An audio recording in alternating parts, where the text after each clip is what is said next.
We're live. Hello, everyone. Hi, Stream Queens Con. Yes, I hope we're all doing Yay! excellent today. If you don't know me, I go by I'm a Betty Black because everywhere I go, people say, "Oh, Betty Black." And they're correct. And I'm so pleased and privileged to be here moderating this panel today. This is one of our visibility panels. And really quick, a huge shout out to Chalora on Team Stream Queens for really getting the con going with the spirit of the visibility panels. These panels are where this whole con started. The whole idea and the conception for Stream Queens Con started. So thank you so much, Chalora, for just pushing us, for being a pusher, a people pusher, and getting us motivated to really have some important conversations here. And thank you, everyone in chat, for hanging out today. That is enough from me. I want to introduce you to these incredible streamers that I cannot wait for us to all get to know. We're going to start up in the top corner over here with Brandon. Hello, Brandon. Let the people know where they can Hi, find guys. you and a little bit about yourself. My name is Brandon. I stream under the handle Accessible Gamer, and I've been streaming for about 5 years. And I am a gamer with a disability. I'm paralyzed from the chest down and in both my hands. And I run the Accessible Streamers community with the help of Hydro Troop, actually. Yes, and we're gonna get to know Hydro. Actually, you know what? That is a fabulous segue. Let's lean in. Thank you so much, Brandon. Brandon was the one of the first people that I found for this panel, and I just love the work and the focus that they have on community. They already knew about Stream Queens, and they were just super excited to be a part of this. So very happy to have you, Brandon. And you mentioned Hydro Troop, so let's jump on over to Hydro Troop. Let us know about yourself. Hi, I'm Hydro Troop 91. I was an aircraft hydraulics mechanic in the military, hence the username. I'm Oliver Snatch when I do drag. I love doing drag. I was born and raised in West Virginia, and now I do drag out in Viva Las Vegas. I also run with the Accessibility Stream team. Love them a lot, and couldn't be like it's an honor to be one of the mods. And I'm very interested in teaching about accessibility and training like service dogs and things like that. So that's what I do. That's incredible. So drag king, veteran, just activist. You're doing so many things, and thank you for your service. Thank you for being here, Hydro. And we're gonna give you some time to talk about GTA 5 too. So we'll get there. Okay. And then right above me is one of our fabulous Stream Queens siblings, Hobo Haas. Hobo, tell the people about y'all. Hello, our name's Hobo Hawes, and we have dissociation with parts, meaning that our personality is fragmented with amnesia barriers and caused by childhood trauma and things. And we make a lot of different art. Our different personality or alters do different types of art things, and we focus on storytelling and drag. One of us does drag really, really heavily. Yes. You all, Hobo House has, I am so inspired, but I studied art in school. I love everything that Hobo does and creates. I am subscribed to their Patreon. I suggest all of you do the exact same thing. And I can't wait to hear more about you, Hobo. Thanks for being here today. All right. Let's pass it over to our friend, Nikki, I'm going to save you for last. Let's pass it over to Jay Justice. Gotcha, Nikki. Hey everybody, I'm Jay Justice. I'm a costumer, cosplayer, editor, advocate, game developer, consultant. I've been in the nerd sphere my whole life, but like professionally for the last 10 years.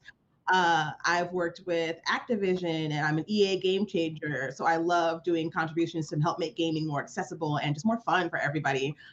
My costuming has been going on for the last 10 years, got over 120 costumes and counting. I've only been streaming for the last like year and a half or so, but it's been so much fun. And like with every other thing that I do in the nerd sphere, it's all about the community and doing the best we can to be good community members and kicking out the trash and building each other up. So that's what I'm here for. Can we please take out the trash? Inauguration day is January 21st. Yep. I stumbled across Jay's Twitter page actually. I think because I was stunned by their cosplay, by their visuals. My mom is a huge Trekkie, so I was like, we gotta represent. You know what I'm talking about? Let's do it. So I mean, this panel could also be called "Live Long and Prosper." Let's talk about how we can do that too. So we are all about that. Let's Yes. do it. And we're gonna touch on intersectionality as well, because we represent a lot of things, and you factor in race and sexuality and accessibility, and there's so much that can be compounded on people. So we're gonna get there too. And last but certainly not least, my fabulous additional Team Stream Queen sibling. Sorry about my inability to speak. We're gonna pass it over to Nikki Stones. Tell us, Nikki. 안녕하세요, Nikki-입니다. Hi everyone, my name is Nikki Stones. I'm the neon-loving K-pop obsessed drag queen from Dublin, Ireland. I stream every Tuesday, Thursday, and Sunday on twitch.tv/Nikki_Stones. I'm a member of Team Stream Queens, your local non-binary crush, and I suffer from a neurological disorder called autism, which has affected my ability to just do a lot of everyday things, including work in the actual in the drag industry in real life, as well as on Twitch. Definitely. And we're going to talk about how drag influences a lot of what we do. We're going to talk about how we build community. And just so y'all know, my interest in this panel really stems from I've worked as an educator and with kids for a long time. My most recent job before the pandemic hit was I was working in behavior therapy with children on the autism spectrum. And I've been just working with a lot of youths that have different abilities or different accessibility needs. But I have not worked with adults with different accessibility needs. We're going to get that word correct today. So that's actually my first question is, what is it like as an adult with different accessibility needs? What are some of the experiences that y'all have? Because I think a lot of people, I think more people are aware of how to work with kids with accessibility needs, but there are more things that come into play as we grow and as we just do more in the world. And we can go in whatever. So what's funny is that we went into like what we do and stuff, and I forgot to mention my disability. Same. So that's how same. I like, forgot. Yeah. Feel so free. What's funny is that a lot of what you said, I was like, oh, I'm gonna like completely dissect that.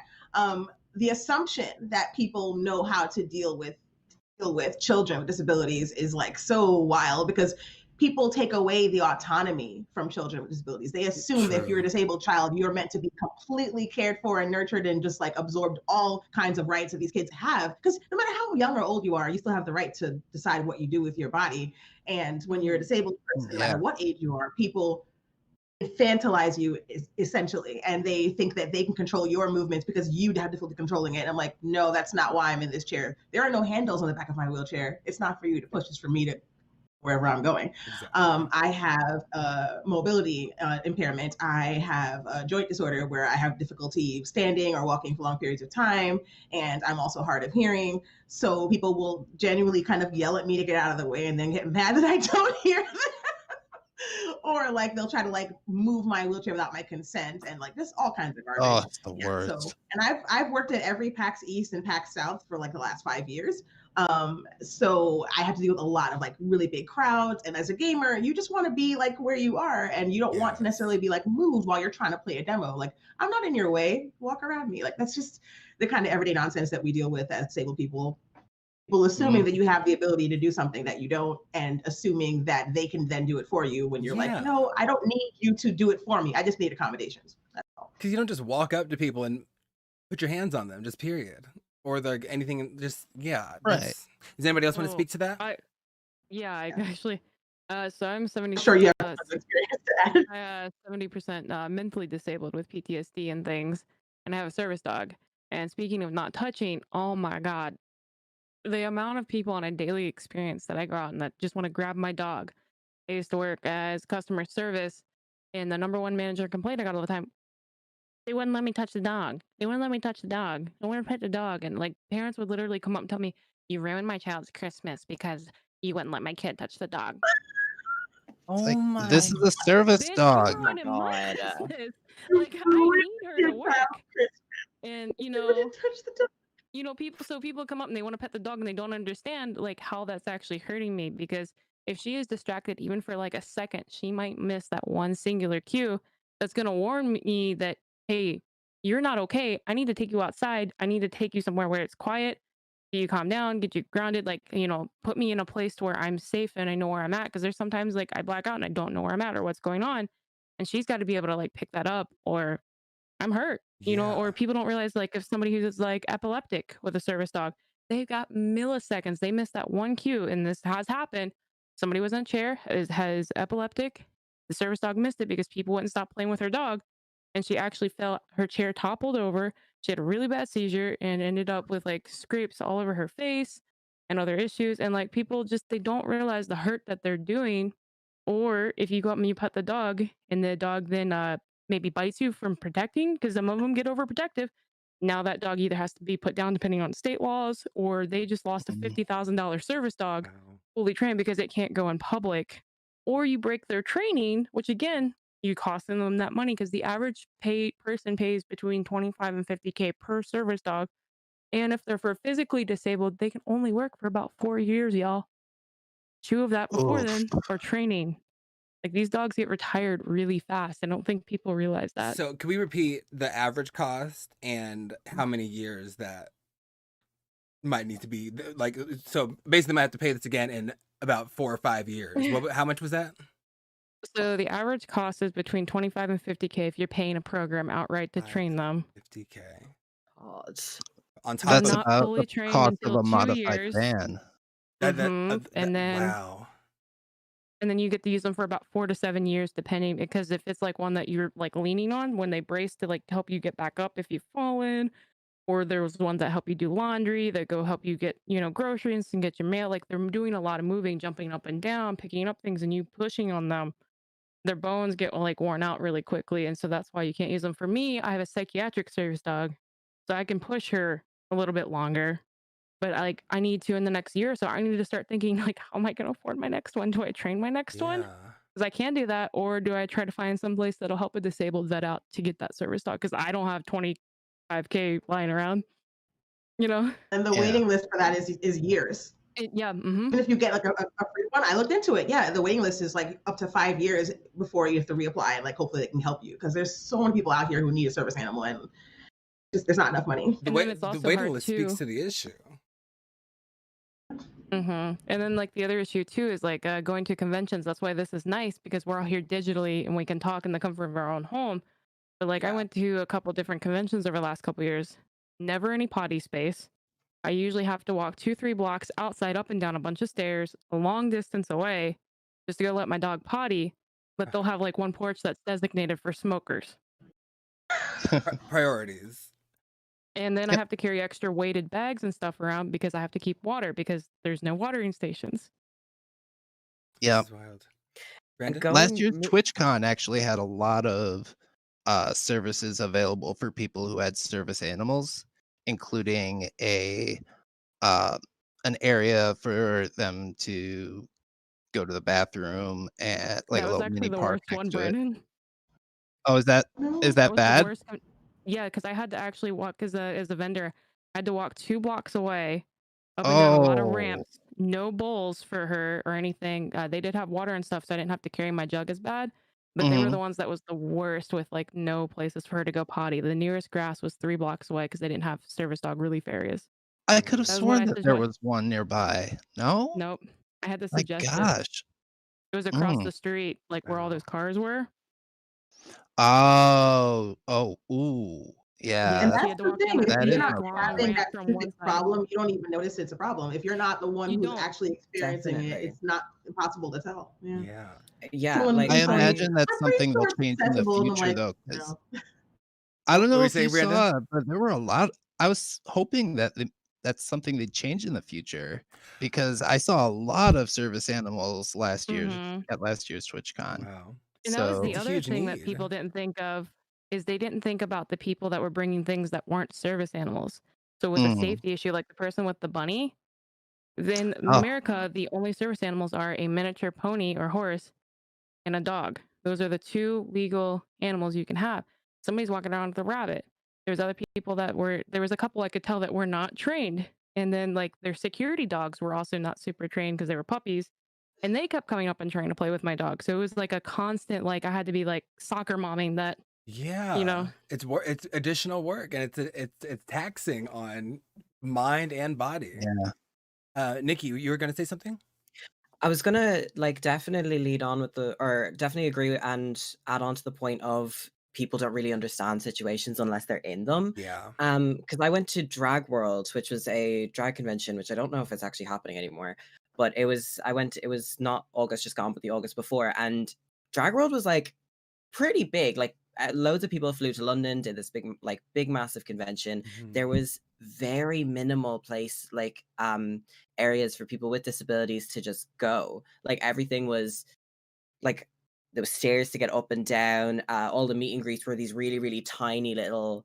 You have to like essentially you couldn't fit a wheelchair through, and Oof. even the fact that like with autism I get overstimulated very easily with like flashing lights and loud Mhm. noises and all this kind of stuff, and I'm consistently like Right. trying to grasp at straws, being like I need something that I can ground myself with. They had a big massive stage blasting music all day long. I was like and I couldn't go to anyone and be like, hi, yeah, I'm like having a meltdown right now, because no one would understand it. Yeah. It's there's so Like- much that goes into it that people just aren't aware of. Hobo, what have y'all's experience been in this category? Most of it is like kind of retroactively trying to figure out what our issues were because we were recently going to therapy for this earlier this year, and most of it is going back and being like, oh, that's why. Oh, that's why. And it's because there is no like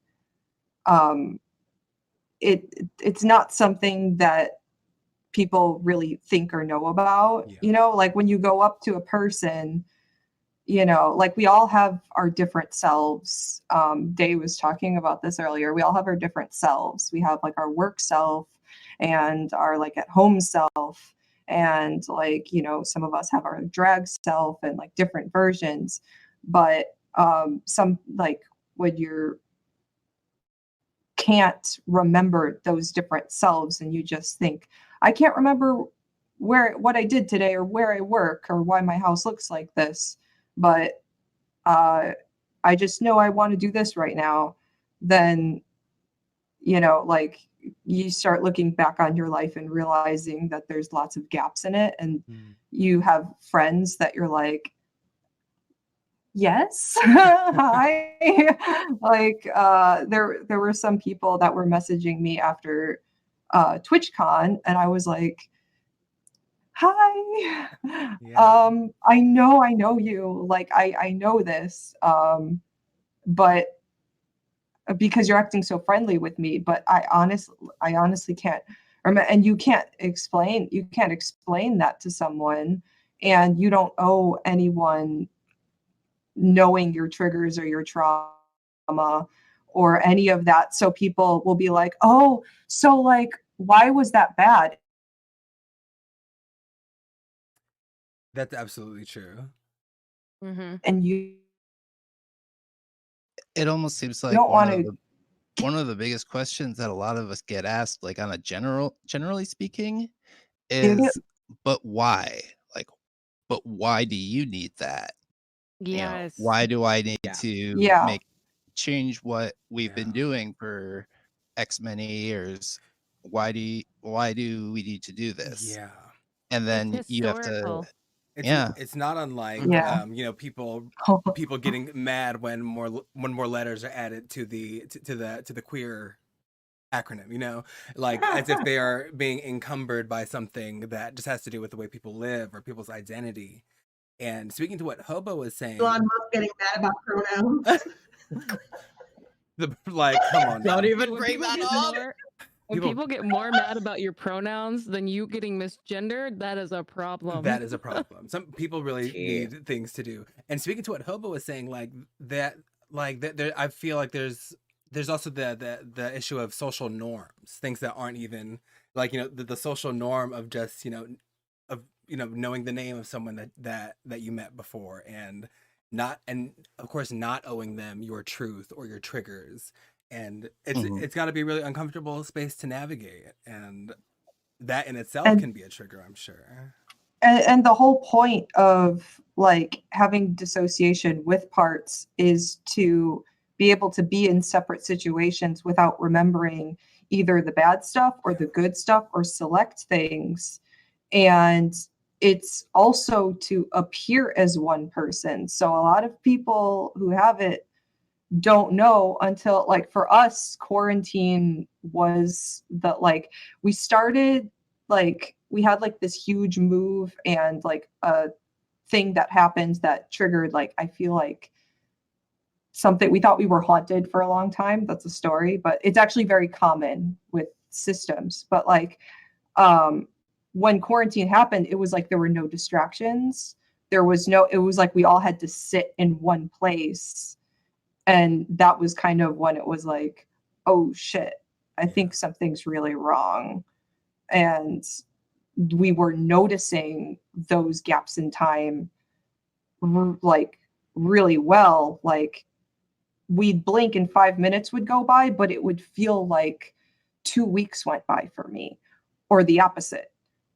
And that's scary. And when you have nothing going on and there's nothing filling your schedule and people are not really messaging you, it kind of like becomes more like, oh, I think like I'm realizing that stuff's happening.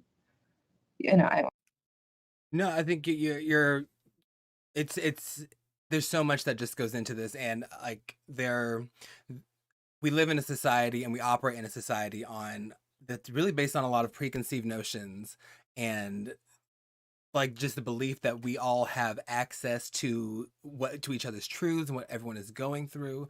And I'm very excited to be having this conversation because it does have to be an ongoing conversation, and I want to do this more throughout the year so that we can continue to see all the different shades and pieces of this. Now, one thing that I do want to touch on, I know that some people that have been here at the con are probably noticing that this is the first panel that we've had during this convention that has captioning and subtitles.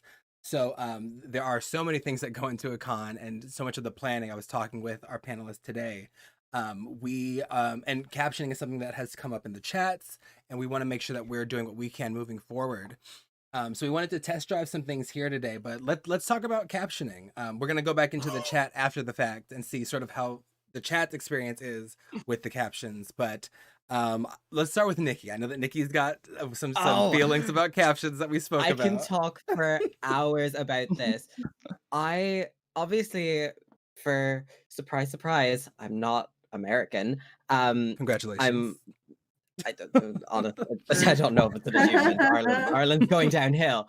But my accent, it's so hard to find a captioning app that will work with my accent. Yeah. So while I'm sitting here, I want my streams to be as accessible for everyone. So I have captioning, I have like seizure warnings on everything. I've got everything that I can possibly do.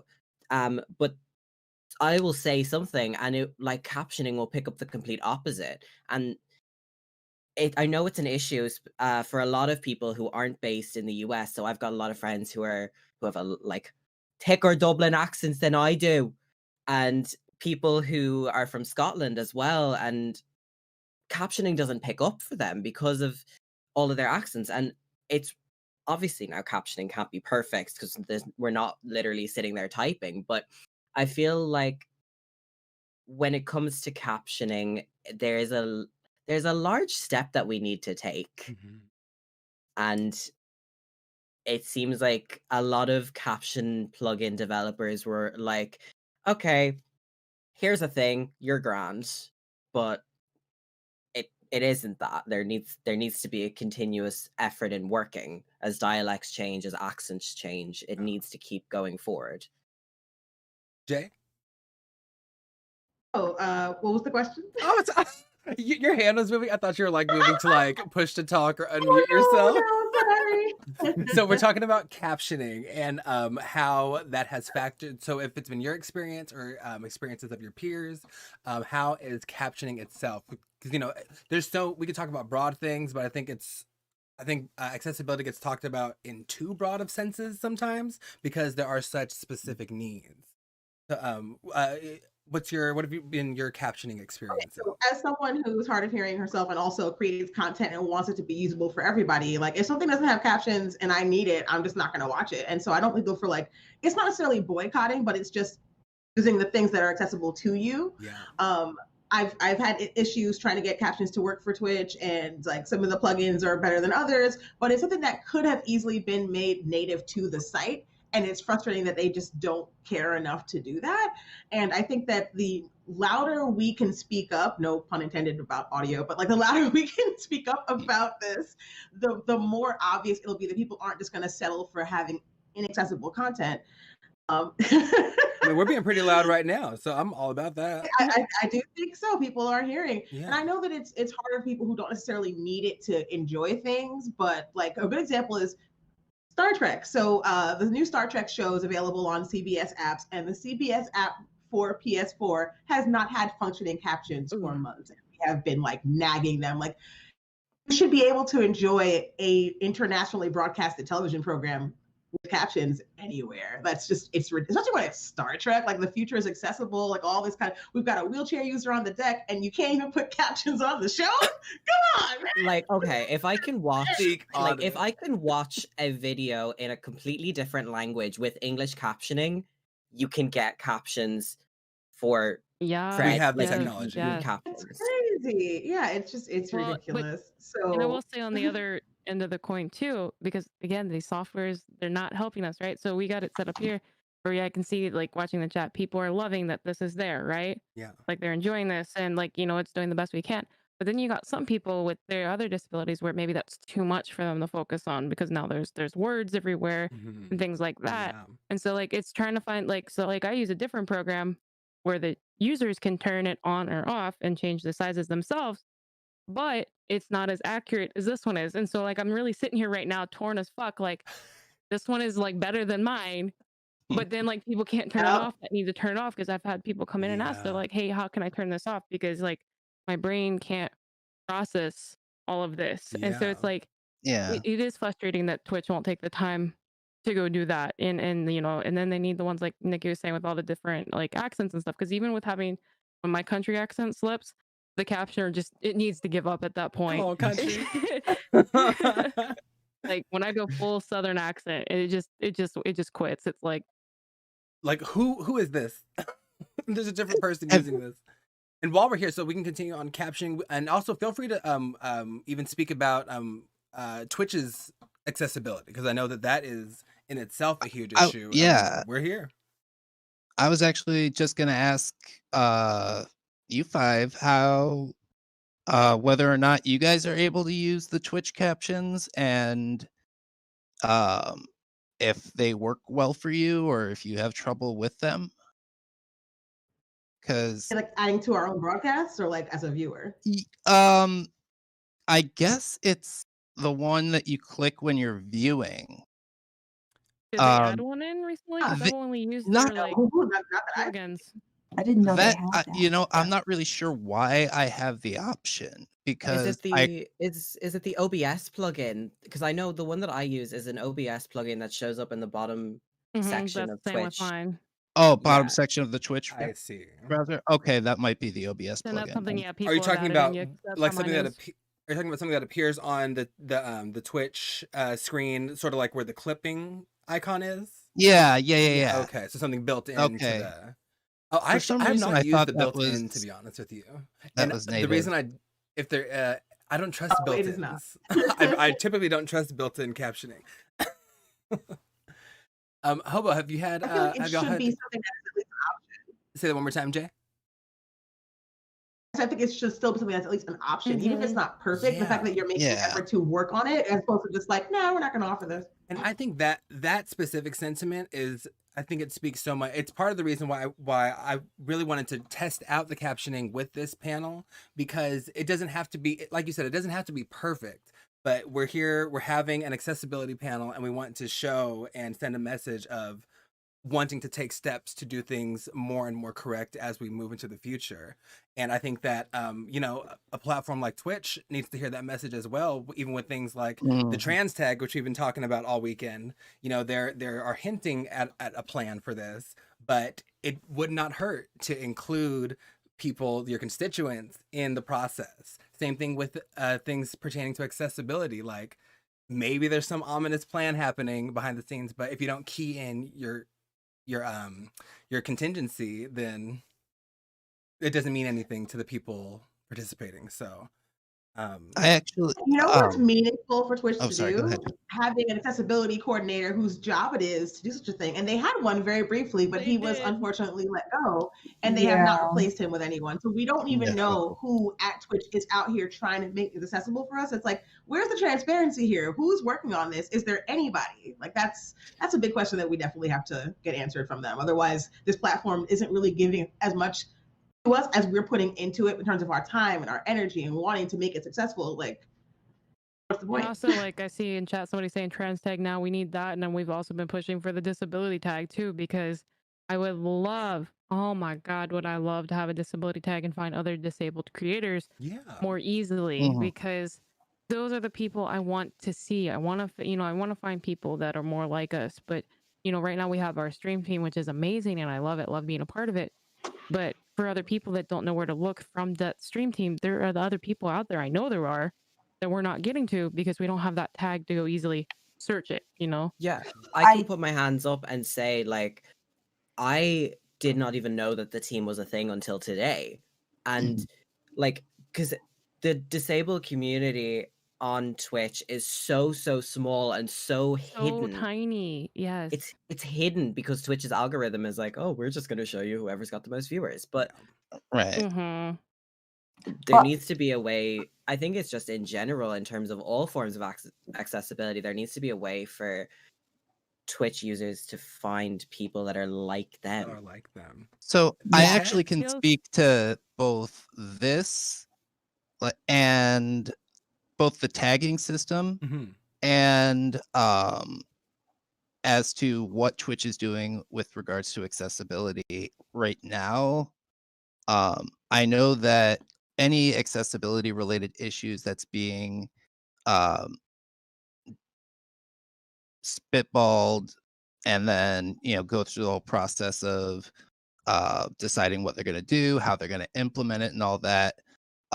They have a group of like an employee research group or resource group, sorry, which is basically a bunch of people on Twitch staff who they care about accessibility, but it's something that they are working on in addition to their current responsibilities. Yeah. So that is one of the reasons why things have been very slow on that front with Twitch in the last couple of months, because they don't have their accessibility Coordinator. lead anymore. They are looking to hire someone new, but and as I told both people I've spoken with, transparency is a huge deal. Like if they could just say, hey, this is what we're working on for X community, and then And make it let clear. and make it clear, yeah, and Not let people vague. know.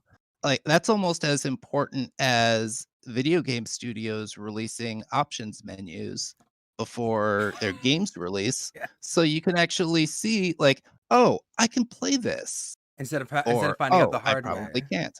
Exactly. Right. Really quick, one Hobo, of you were the- going to say something just before. oh, yeah. What I was gonna say is that. Sorry, I messed up. What I was gonna say is that it's not just about like, because what people would always like argue with me would be that like, oh, you're making it your entire personality, but really, like, you're just trying to like, there's something special about finding someone that you've never met who has had all these same experiences in life and all the same hardships, and upon finding them you find a sense of normalcy in life that you thought was chaos, that you realize that you weren't alone in. Like when I find other people who are fragmented and we started talking, there were so many things that brought me to tears before that I was like, oh, this is actually something that I can overcome, or this is something that they've all been through. So it's not like I'm alone in this experience. And instead of going after like a numbers game of like, this is what's most popular and this is what's important, is like, you know, building like brands and stuff like that.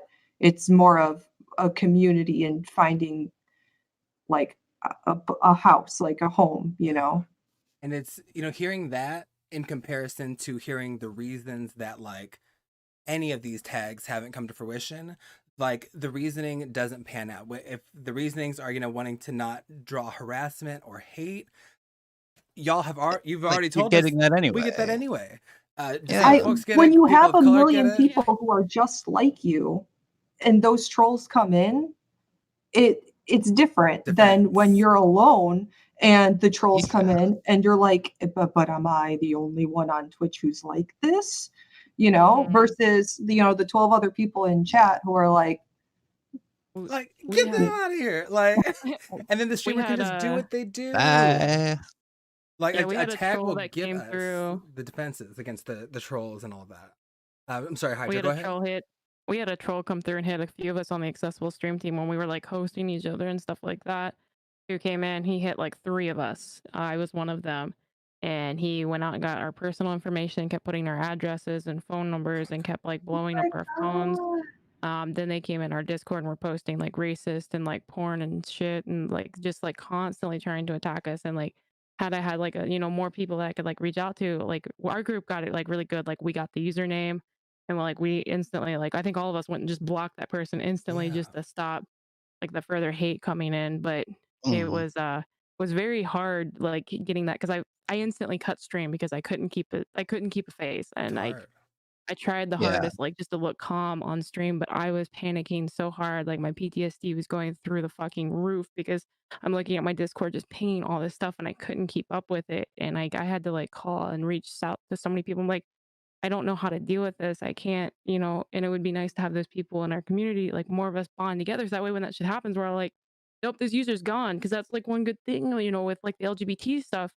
People spread it so quick. This person, ban them from your streams. They're toxic, they're trash. And then you don't see that issue. But with us in the smaller communities, we get hit by it and we don't expect it because we weren't prepared, because we didn't have our community built on that. I'm so happy we're having this conversation here, because like this week, people on the Stream Queens have been getting all sorts of hate raids and the follows and the usernames dedicated to specific people. But we have a thread in our Discord where we share usernames of trolls and things like that. We have a drag tag, and we have an LGBTQIA plus tag. We need to add a 2 to that tag for Two-Spirit people. But I'm so happy we're having this conversation here, because veterans need that tag. People with disabilities need that tag. The trans folks need that tag, because the hate will come regardless. It's the nature of being whether other. it's there or not. Yeah. Just Nothing's gonna tag is enough. The hate is gonna find us regardless, but our supporters can't find us as easily. And if the tag is gonna bring haters, it's gonna bring so many more supporters, and that's what we need. Exactly. Very true. Fabulous. Really quick, we're gonna jump into more things on accessibility. I just want to do a really quick casual question, and then we're gonna. Would it be all right if I did a quick thing on tags real quick? Let's do that. That's way more important. Just because I had a little bit more information. Twitch is looking to create what are called identifiers as they restructure the tag system. Good. And it would allow people to have identifiers like LGBTQ plus, or disabled, or even blind. And the person I was talking to, I'm like, well, why don't you just run the opposite direction too? Create an edgy tag for edgy asshole streamers. That way, if that's what you like to watch, it fits, because there are people like that. There are edgy asshole streamers need to find each other and then leave me alone. Exactly. Honestly, we just block the whole tag. In that case, just block the whole tag. Everybody can take this. I've got the slippery slope, but maybe. So really, they're looking to get that implemented, hopefully within the next like I want to say 9 to 12 months. Okay. So yeah, it's hopefully. it's We'll a see it when it slow happens. process because they had For to. next Christmas.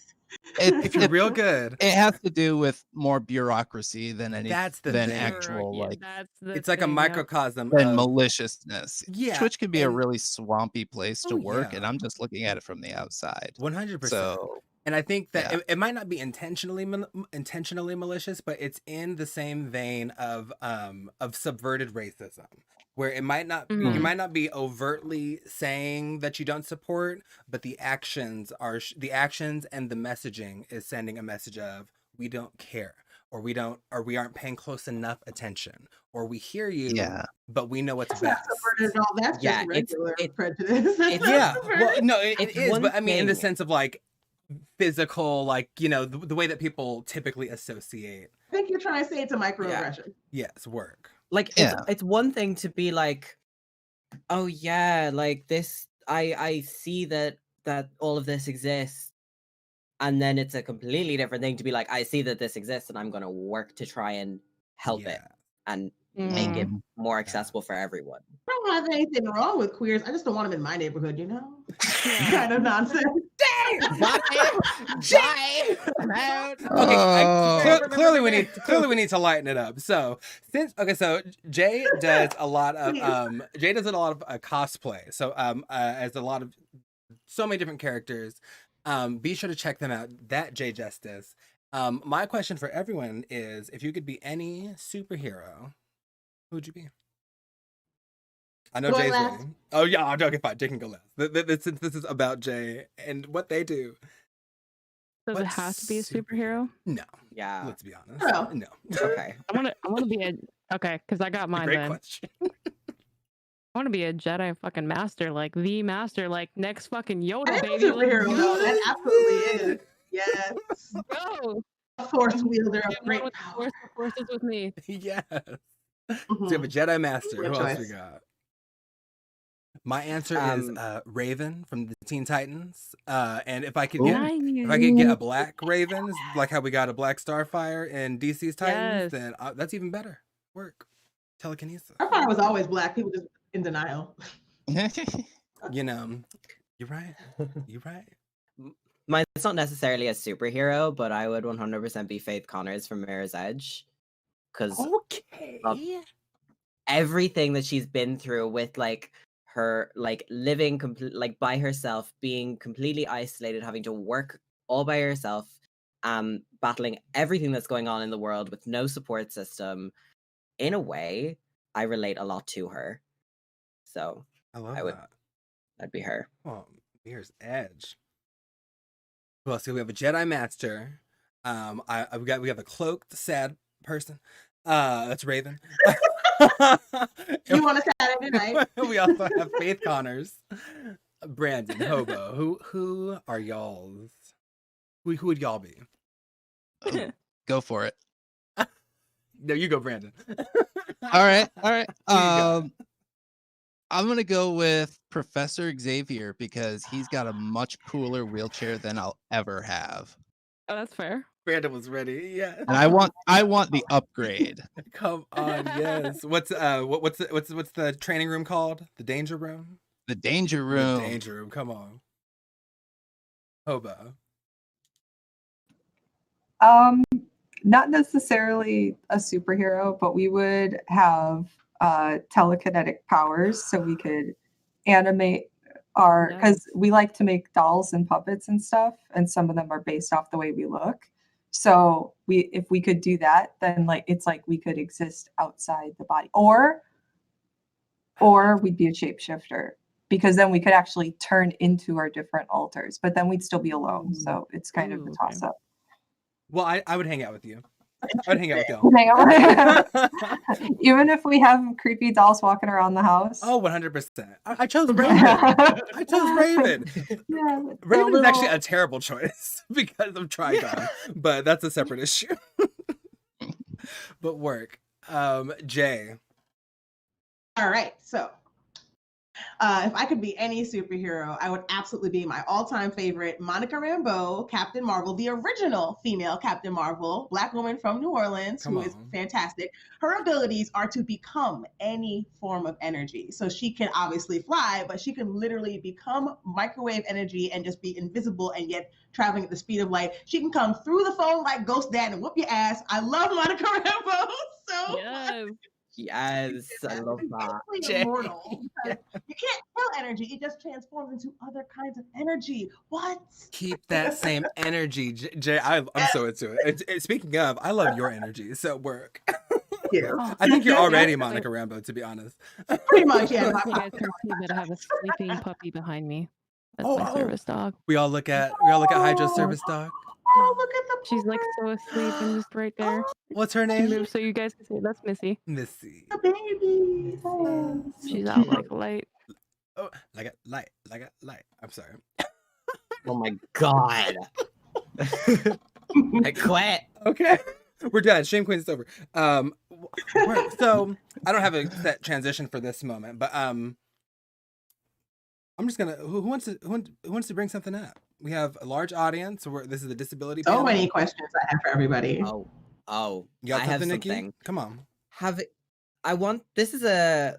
y'all ever had responses or like have y'all ever experienced something where you've been in a situation, you've responded, and people have like pushed it aside and been like, oh, that's just their disability, and that's like Yes. dismiss everything? Because I know my big thing for me is whenever I have like a meltdown and I react in like my emotional way and I'm like freaking out because I'm completely overstimulated or people aren't understanding how I'm coming from, people just turn around and be like, oh no, that's just your autism, it's fine. To write it off.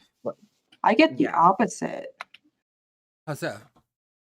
Like, I feel like people think it's like this really cool thing. I feel like some people on YouTube kind of like glorified it in some ways, where it's like, oh, cool, you have these different persona. Like, I remember when it was first, like, we were first coming to terms with it, and they were like, oh my God, did you swear? They finally called them like they're like, it's almost like making it this like someone like said, like, I wish I had that superpower. Yeah, it's like romanticizing or like stuff it. like, yeah, like making it this cool thing.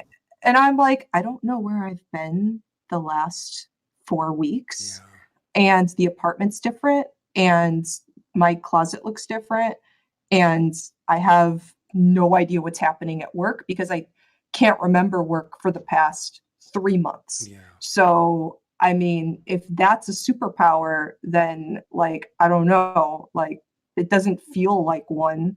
So like people will be like just thinking like, oh, so do you guys draw differently? Like, how does it, and it turns into like this, like it's a game. Yeah, like they're fishing for the right question to get the coolest answer or something. Mhm. Yeah. And I'm like, I don't know. Like, I didn't really choose this. Yeah, that's rough.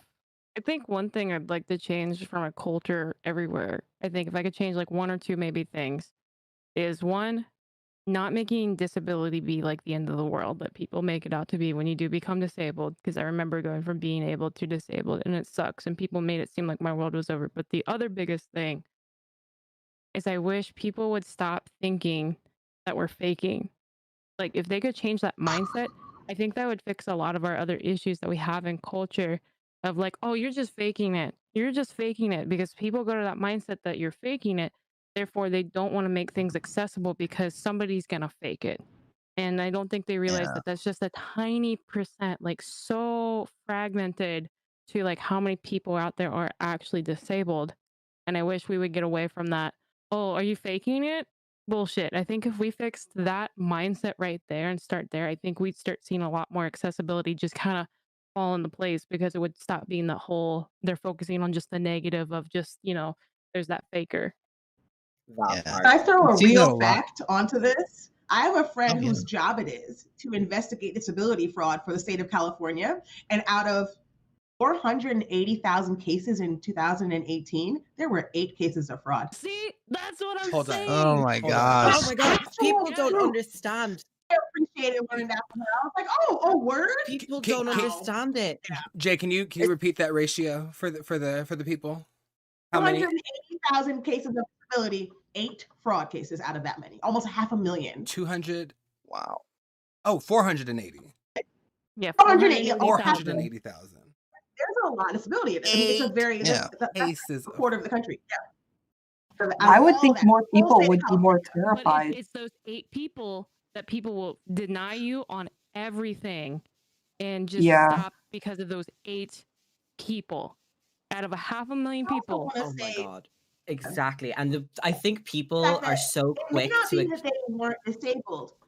There's medical disability and then there's legal disability. They're 2 different things. So somebody can be medically disabled, but because what the disease that they have isn't legally categorized as a disability yet.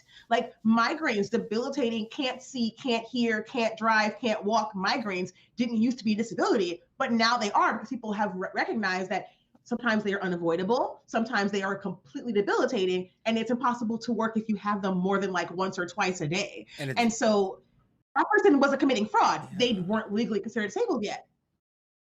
And there's a million things that are like that. So it's not just a headache. I'm so excited about it. No, it's I not think- just a I think that No. people Well- are.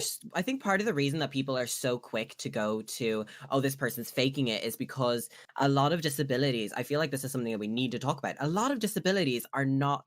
They don't present themselves in. You look at a person, you're like, oh, that person's like like. A lot of people, you can't tell that they're disabled. So, if I was to like, I'm pretty sure a lot of people right now would be like, oh, you're not disabled. I am. I've got the cert to prove it. Like this is Right, your like, life. You don't know Do you need my medical letter here that says I'm 70% disabled? You Can know, I, yeah, let can me I just see pull can I that see up. your disability ID, please?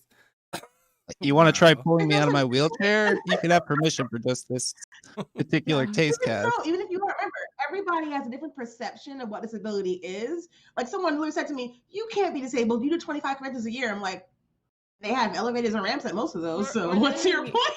Or then we get into the whole issue, especially for like mental disabilities, looking at those, because of things like, as much as I love the show Criminal Minds, but how many of the serial killers have PTSD?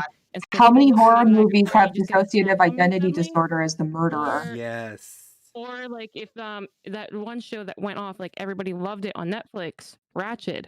Let's talk about the ableism in that. Oh I my can't god! watch And that people show. romanticize that. Yeah, They very were- much. They were romanticizing the fuck out of that, and that's why we're still in this place where people with invisible disabilities are just judged that way because of these shows that people love so much. And so they hear something like PTSD, oh, you're just gonna snap and kill me one day. You know, like, no, I'm not. People I've live never got the urge to fine kill. lives. You know? Which altar is your evil altar? Are you gonna kill me one day? Which want to have to see that person which talk to one us. is the evil murderous altar? Yeah. Or oh my god, you're autistic, but like you perform in clubs. Yes.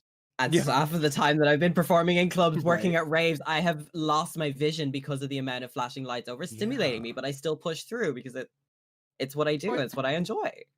Right. Or then they look at somebody like you, Nikki, and they're like, well, if Nikki can do this, then maybe this person can. And like, I hate that comparison to people because everybody's Oh different. man. Oh my god, the worst thing for me was when I was in school. There was like my school was like, it was quite well known for being like able to support people who have learning disabilities, social disabilities, all of these kind of stuff. And they kept saying to my parents, and they kept pulling me in and being like, why are you acting like this? Someone with autism shouldn't be acting like this. And I'm like, my autism manifests itself differently than the 5 other people in my year. Get it the fuck together. Like if you know Pay the term attention to my needs. if you know the term autism, like know that there's a spectrum. Like know that Yeah. even like not only do everyone's disabilities not overlap all the time, but even within the same disability there's spectrums. That, like and a lot of people just don't have these Mhm. conversations.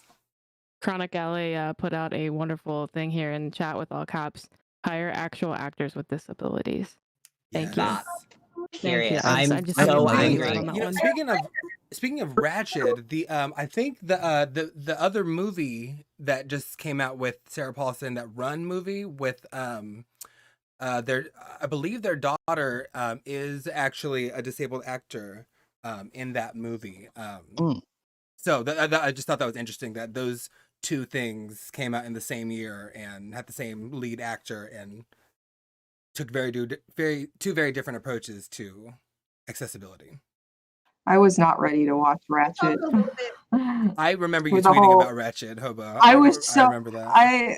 I was so like irate because I was just finally like being like, okay, maybe I'm not lying to myself about this and like it's gonna be okay. And then that came out and I was just like, Rip.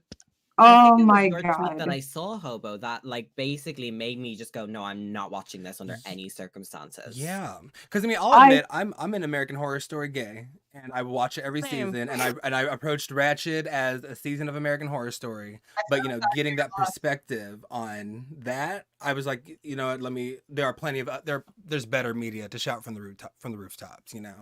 Yeah, Yeah. it was what I had watched it before a lot of people in the dissociative like community had because I had nothing else to watch and like watched it like the day of and just had no anything about it. And then when that character popped up and I was like, oh, interesting. And then I saw her like rapid switching, which is a thing that happens. We rapid switch sometimes too. Mhm. But just the yelling and the way that she was acting was so triggering, and the fact that none of her alters worked together and there was no like common goal and none of the trauma happened as a child, and the trauma that happened, the way that the alters were like trying to cope with it made no sense. It was literally like they just wanted to make the most dysfunctional person to drive the plot to kill people because they just didn't know how to move the plot forward. And then suddenly after that, it was like I got you know people being like, so like are you like okay? Like are you gonna be okay? And they weren't like coming out and saying it because they had heard I was like plural, and they were like, are you gonna like are you okay? And, like They're fishing. waiting for you to fill in the gaps. Yeah, and I'm like, leave me alone. Like Yeah. that's just bad writing. It's It not is. real. And I think it really speaks to the fact that like people take pieces of what make up the whole of a disability and they'll take that and romanticize it. They'll take that and make it like, oh, this cool story Definitely. and this interesting character. But I'm so grateful that we're doing this. We're gonna transition into one last question and open it and like closing statements. I'm so happy that we're doing this here because like for parts of this panel, I was like, let me just sit here and let y'all just just bless me and the chat with knowledge, because that's what we need to do, because we're talking about people making assumptions about folks with disabilities, and the assumptions can stop if we just listen. So so to round out the panel, I want everybody to just share your favorite game that you like to stream and let people know where they can find you. Game or activity to stream. And let's start with Hydra, because I know Hydra knows. I know what Hydra's gonna talk about. All right. Yeah, I've been talking with Sixy. I play GTA role playing. That's what I've been streaming mostly lately.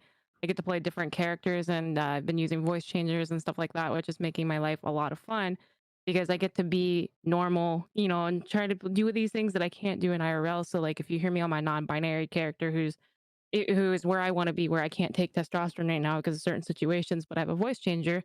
So if you hear me on this voice, hey, I'm Tony with EMS. How can I help you today? What are your injuries? How can I treat you? Oh, you know, my like, God. so then I go into that. I forgot about And I got my creepy alien voice that most people don't expect if I ever did back to that.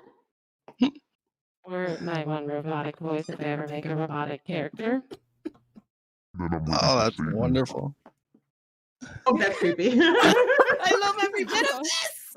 That's so great. Yes, I play a lot of GTA. It's a great server, twitchrp.com. Amazing group of people to roleplay with. We have great people over there that are doing just amazing things. So if you guys ever wanted to check it out, you should check out that server. A lot of great streamers, a lot of great content creators, and a lot of people with disabilities there too. Somebody plays over there with Tourette's, and she makes sure all of her characters have Tourette's in it. So if she's having issues, they're built into the character already, so it's nothing weird. So yeah.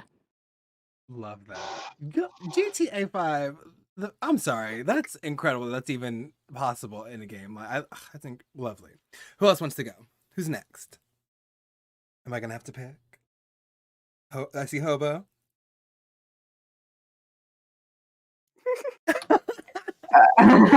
We do art streams. I saw the hands and I was like, "That's it." Hi, Hobo. We do art. A lot of us do different, like a lot of different kinds of art. So sometimes it's digital, sometimes it's technical, sometimes it's drag.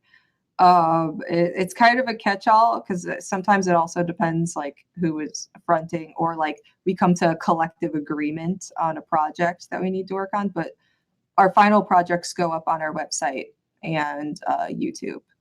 So those are like where our finished nice things go.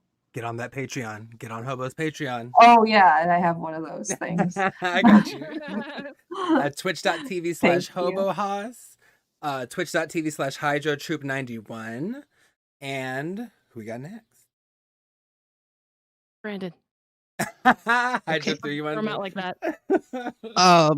I like to stream any game that is cooperative in nature. I mean, when I'm playing a game, I like to do like the single player story based RPGs, but unless you have like a very specific personality or a lot of practice, they're really tough to stream. But when I'm playing a game and I'm playing with a group of people and it's more cooperative instead of antagonistic, like we're not trying to shoot each other, we're trying to shoot a bunch of difficult AI type things, and I enjoy that. Or if playing with a bunch of people on a Minecraft server or any other survival game, I dig that sort of thing. I like to work with people. That's cool. I like that. There's a couple people on Team Stream Queens who I will only play multiplayer games. I want to play with people. That's the tea. Get into it. And Accessible Gamer also heads up a community of other disabled streamers along with Hydro Troop. So where can they find you, Brandon, and where can they find your community? You could find me on Twitter or Twitch under the username Accessible Gamer. And if I could post links, I could throw out a Discord link to chat for the Accessible Streamers Discord. I just realized that would probably be a good idea. Great. Yeah, please. And if so if you can work that out, that'll be fab. If not, hit it to me and I'll give it to we'll do the smoke and mirrors real quick behind here. You can DM it to me also. Awesome. And I'll pass it to one of our mods. Okay, cool. Jay. Yes. So on Tuesdays, me and the illustrious, illuminating Demanda Martini, drag superstar of Maryland, will be doing rusty gay ass art because we're gay and we're rusty, but we're making some art. They're fun streams. I've seen them. What we do, we draw sketches of like superhero stuff and do coloring and inking, all kinds of fun stuff. And on Wednesdays, I do Let's Make It Up with my friend Sailor Tabby Cat, where we've basically been making up whatever we want to do, either makeup tutorials or talking about cryptids, just fun chatting streams. And on Thursday, I'm going to be doing some RPGs. I like to stream Destiny. I like to stream Dead by Daylight, some fun horror. Destiny. What do you mean? Hold on, that's important to know. What do you mean? I'm a warlock. I'm a Palpatine, zappy hands. Okay, wait. Can we make up for it? What faction? Oh my gosh! Like factions, like Future War Cult, Dead Orbit factions. Whatever. I don't really care. Not Destiny Con. That joke's Sorry, lovely. it's not my primary. We'll hash this out Okay, after I the still panel. But also, Jay, know that you're in front of a lot of queer folks, and they're going up for DVD right now. So know that. Oh, all right. So you have some people. You have some more people to play with. And where can we find you, Jay? Please join mean, I am on all the things at that J Justice, ThatTjay Justice. Oh, that J Twitter, Justice. Tumblr, Instagram, YouTube. I have a Patreon where all my finished artwork and various sci-fi gay / fictions will end up. So if you want to get into that, that's also at that J Justice. And my website is justice.net. If you're looking for someone to edit your books for you, I also do editing and consulting, sensitivity reading, all kinds of good stuff like that. I think you have pretty much run the gamut of my 9 jobs. So Is that all of them? I think I might be all of them. Thank you so much, Jay. Incredible. And last but not least, my fabulous stream queens, Sib, Nikki Stones. So I really enjoy just playing a lot of single player story based games, anything that has kind of like a Train simulator. cyber. I will get to that. I'll get to that, Vic. I'll get to that. Anything that has like kind of a cyber futuristic, very dystopian future kind of thing that I love. So we just finished Remember Me. We're currently playing through Alien Isolation. And then whenever we just want like a chilled game, Train Sim World. It is chaotic. It is iconic. Sixy loves it. Everyone seems to feckin' love it because we crash the trains all the time. But I also am trying out a new thing where I'm going to be doing a lot of in-depth discussions regarding controversial games and controversial things that are going on at the moment. So our next discussion is actually going to be about cyberpunk. Yes. So that's gonna be on boy. We're going to be talking a lot about it, and I'm going to be giving my thoughts and opinions on it as a non-binary person. So if you want to check that out, that's happening on Tuesday. That's awesome. Thank you all so much. And just so everyone, like, there are so many things we talked about a lot today, but there is so much more that we didn't have time to touch on. This is such an there's so much to unpack here and to continue unpacking. So I just want to say to everyone, keep accessibility in mind when you game, when you travel, when you go about your business, your life, regardless of what your accessibility needs are. Keep those things in mind so that we can speak up and speak out and get equity for more people. People of color, trans folks, people with disabilities, we all have a shared stake in access and equity. So let's do the damn thing. Y'all are incredible. Follow all these fabulous people. This is my personal last panel for Stream Queens Con, so this wig is flying off in just a minute. So thank you all so much for letting me Can I just add something very, very quickly at the very end? I just want to say, Sixy, thank you so much for being an absolutely amazing moderator, for listening to all of us, for allowing all of us to talk. And if everyone in chat, please, please, please go and follow SixyBB here on Twitch, an amazing member of Team Stream Queens, one of my dear friends, and also an amazing music artist. So follow this bitch. Nikki, thank you so much. I appreciate that. Stream Queens Con is not over. Hobo Haas is on the next panel. We're talking mental health. We're going to keep the important conversations going. Thank you all so much. I am going to go cry, but we're going to cut the cameras before that. Bye, everybody. No.